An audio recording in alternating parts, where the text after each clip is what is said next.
आप सोचते हैं कि जब ज्यादा कमाऊंगा तो सब ठीक हो जाएगा, लेकिन सच ये है कि अगर ये 7 आदतें ना बदली तो इनकम बढ़ने के बाद भी आप गरीब ही रहेंगे हैं। हैबिट नंबर 1, आप जितना ज्यादा कमाते हैं उतना ज्यादा उड़ा देते हैं। Habit number 2, no investment mindset.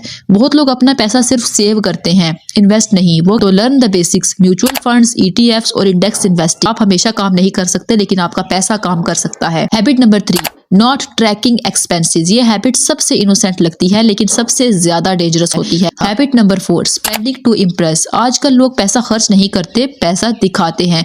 लोगों को लगना चाहिए कि मैं अमीर हूं, और ऐसा करते करते वो मजीद गरीब हो जाते हैं। Habit number 5, no emergency fund. अचानक बिल, कार ब्रेकडाउन या डॉक्टर का विजिट और पूरा बजट उड़ गया। 3 से 6 महीने का इमरजेंसी फंड बना कर रखें। Habit number 6, delaying savings. ये हैबिट सबसे कॉमन और सबसे डेंजरस है। हम सोचते हैं मैं सेविंग बाद में करूंगा जब ज्यादा कमाऊंगा, लेकिन बात कभी नहीं आता। Habit number 7, ignoring financial education.